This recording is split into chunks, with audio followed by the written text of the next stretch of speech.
Okay, picture this. You're traveling, maybe business or that vacation you've been waiting for, and you get hungry. Right. Or maybe it's just, a regular Tuesday. You want to try that new place. But thinking about ordering in English feels, a bit stressful. Yeah, I get that. Well, today we're really going to dive into making those moments, well, smoother, maybe even, dare I say, enjoyable. That's the plan. We've got this really helpful resource, a restaurant English conversation guide. It's like getting the playbook for a typical restaurant chat in English. Yeah, it follows these two people, Rahul and Emily, having lunch. So it's a proper, real-world example. Exactly. At the Olive Garden Bistro, no less. Right. And it's not just words, is it? It's the back and forth, the kind of questions you'll actually hear, and crucially, how you can answer, from walking in the door to, paying up. So our mission really is to pull out the most practical bits. The phrases, yes, but also just understanding the flow of it all so you can feel, well, more confident. Prepared. Let's just jump right in then. Let's go into the restaurant with Rahul and Emily. Okay, so they've just walked into the Olive Garden Bistro. First up, the hostess. And her opening line is super standard. What does she say? Good afternoon. Welcome to Olive Garden Bistro. Do you have a reservation? Ah, the reservation question. Always the first hurdle, potentially. Pretty much. It tells them where to start, and Rahul's reply is clear. Good afternoon. No, we don't. Is there a table available for two? Nice and direct. And that phrase, a table for two, is exactly how you'd ask, right? If you haven't booked. Yep, textbook. And the hostess, she's polite. Yes, of course. Right this way, please. Right this way. I like that. It's gentle, isn't it? Just means follow me. Totally. Then at the table, she says, here's your table. Your server will be with you shortly. Okay, your server. Yeah, That's just the waiter or waitress assigned to you. exactly. And shortly just means, soon. Not immediately, maybe, but in a few minutes. Got it. And Emily just says thank you. Simple politeness. Always good. So you see, even getting in without a reservation, there's a sort of script. It's predictable.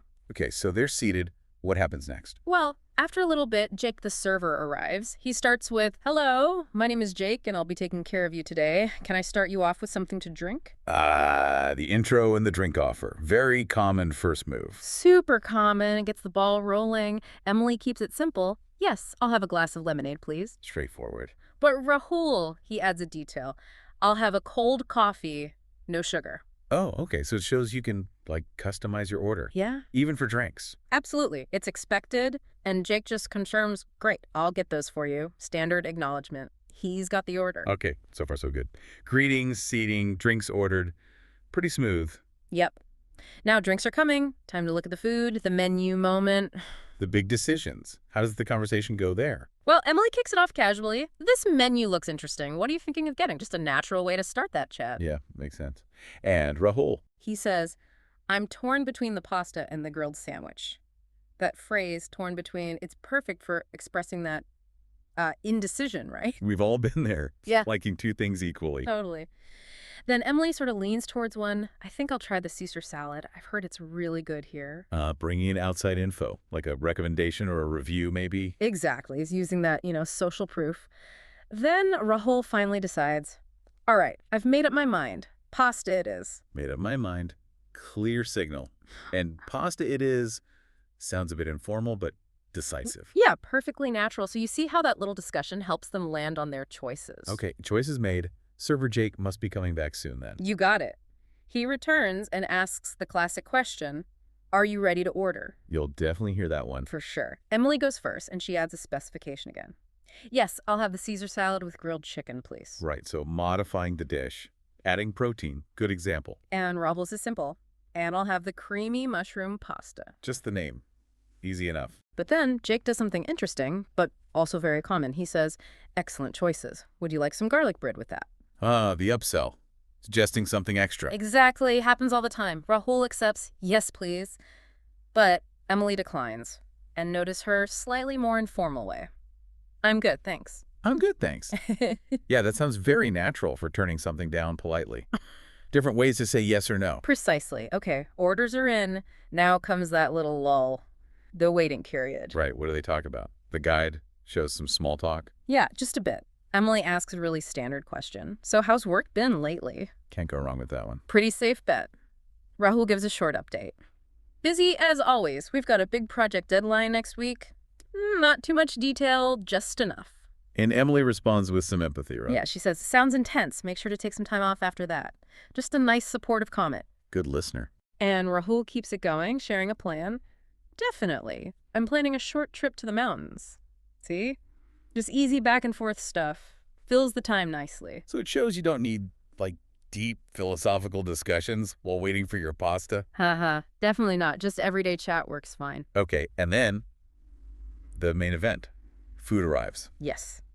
Jake brings the plates. Here you go, Caesar salad for you and pasta with garlic bread for you.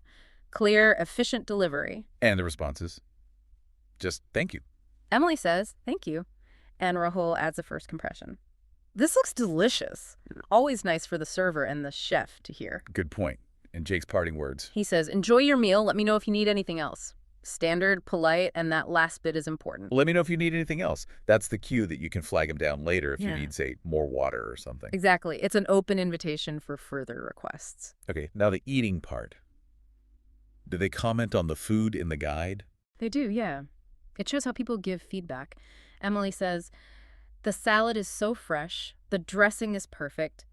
Notice how specific she is. Yeah, not just it's good, but why it's good. Right. And Rahul does the same. And the pasta's creamy, just the way I like it, linking it to his preference. Nice. Gives a bit more personality to the compliment. Then Emily makes a more general comment. I'm glad we came here. Just overall satisfaction with the choice. And Raoul agrees. Me too. It's a great spot. Reinforcing the positive vibe. Good examples of how to praise the food and the place. Definitely. Okay, meal enjoyed, conversation had. What's next? Ah, the bill. Time to pay. How does Raoul handle that? He gets the server's attention politely first. Excuse me. Then the request. Could you get the bill, please? Excuse me is key there, isn't it? Don't just shout bill. Please don't. Yeah, excuse me. Followed by the polite request is the way to go. And Jake responds, of course, I'll bring it right over. Standard. Okay, bill's coming. But then there's the question of who pays. Right. Emily suggests, let's split the bill. Very common, especially among friends or colleagues. Makes sense. But Rahul wants to treat her. Looks like it. He says, no, I'll take care of it this time. A clear offer to pay the whole thing. And Emily's response. She accepts, but adds nice touch. All right, but next time, it's on me. It's on me. Good phrase. Means I'll pay next time. Shows how that negotiation can happen easily. Exactly. It's all very friendly and sorted quickly. Okay, paid up. Time to leave. Any final pleasantries? Oh, yeah. The server, Jake, says, thank you for dining with us. Have a great day. Standard, polite farewell. And they reply. Emily says, thank you. The food was amazing. One last compliment. Always nice to end on a high note. And Rahul adds, we'll definitely come again. Shows they really enjoyed it and plan to return. And Jake's final line. We look forward to it. Positive, welcoming, a good end to the whole interaction. Wow. So listening to that whole flow from Rahul and Emily walking in to walking out, it really covers pretty much everything you'd expect, doesn't it? It really does. All those key moments. And hopefully hearing those phrases like asking for the table, is there a table available for two? Yeah, or just simply ordering, I'll have the whatever it is. Or getting the bill. Could we get the bill, please? Knowing these makes such a difference. They're like conversational tools you can rely on. It definitely feels like having those basics down would, boost your confidence quite a bit. Takes away some of that anxiety. Absolutely. You're not guessing what comes next or how to say what you need. You can relax a bit more and actually, well, enjoy the meal. And enjoy the company you're with. Right. This makes me think. We've covered the standard flow here, which is super useful. But what about other situations you might run into? Like what? Well, what if you needed to book ahead? Make a reservation over the phone. That's a slightly different conversation. Yeah. Or maybe you have allergies or dietary needs and you have to ask really specific questions about ingredients. Oh, yeah, good point. Or, heaven forbid, what if something's not quite right with your order? How do you complain politely? Exactly. These are all possibilities. And I think the takeaway here is that mastering these foundational phrases we've discussed today, the ones from the guide, that's really your stepping stone. It gives you the confidence and the base vocabulary to start handling the slightly trickier situations too. That's a really great point. Get the basics solid, and then you can build from there. So for everyone listening, maybe try listening back, get those key phrases into your head. Yeah, the more you hear this kind of real world back and forth, the more natural it'll feel when it's your turn to ask for that table for two or order that pasta. Mhm. hopefully just the way you like it. Definitely. Practice makes perfect, or at least makes it a lot less daunting.